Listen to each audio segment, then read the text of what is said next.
we commemorate the birth of Jesus Christ 2 millennia ago, we offer our testimony of the reality of his matchless life and of the infinite virtue of his great atoning sacrifice. None other has had so profound an influence upon all who have lived and will yet live upon the earth. He was the great Jehovah of the Old Testament, the Messiah of the New. Under the direction of his Father, he was the creator of the earth. All things were made by him, and without him was not anything made that was made. Though sinless, he was baptized to fulfill all righteousness. He went about doing good, yet was despised for it. His gospel was a message of peace and goodwill. He entreated all to follow his example. He walked the roads of Palestine, healing the sick, causing the blind to see, and raising the dead. He taught the truths of eternity, the reality of our premortal existence, the purpose of our life on earth, and the potential for the sons and daughters of God in the life to come. He instituted the sacrament as a reminder of his great atoning sacrifice. He was arrested and convicted on spurious charges, convicted to satisfy a mob, and sentenced to die on Calvary's cross. He gave his life to atone for the sins of all mankind. His was a great vicarious gift in behalf of all who would ever live upon the earth. We solemnly testify that his life, which is central to all human history, neither began in Bethlehem nor concluded on Calvary.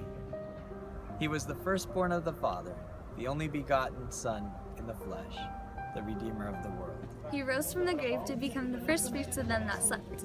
As risen Lord, he visited among those he had loved in life. He also ministered among his other sheep in ancient America. In the modern world, he and his father appeared to the boy, Joseph Smith, ushering in the long-promised dispensation of the fullness of times. Of the living Christ, the prophet Joseph wrote, and his eyes were as a flame of fire.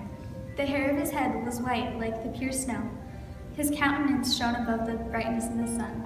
And his voice was as the sound of the rushing of great waters, even the voice of Jehovah, saying, I am the first and the last. I am he who liveth and he who is slain.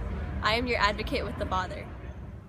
Of him the prophet also declared, and now, after the many testimonies which have been given of him, This is the testimony last of all which we give of him, that he lives. For we saw him, even on the right hand of God, and we heard a voice bearing record that he is the only begotten of the Father.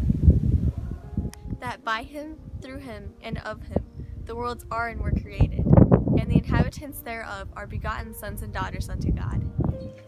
We declare in words of solemnity that his priesthood and his church have been restored upon the earth, built upon the foundation of apostles and prophets. Jesus Christ himself being the chief cornerstone.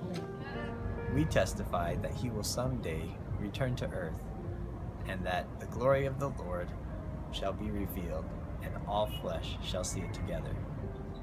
He will rule as King of kings, and reign as Lord of lords, and every knee shall bend, and every tongue shall speak in worship before him. each of us will stand to be judged of him, according to the works and desires of our hearts. We bear testimony, as his duly ordained apostles, that Jesus is the living Christ, the immortal Son of God. He is the great King Emmanuel who stands today on the right hand of his Father. He is the light, the life, and the hope of the world. His way is the path that leads us to happiness in this life and eternal life in the world to come. God be thanked for the matchless gift of his divine Son.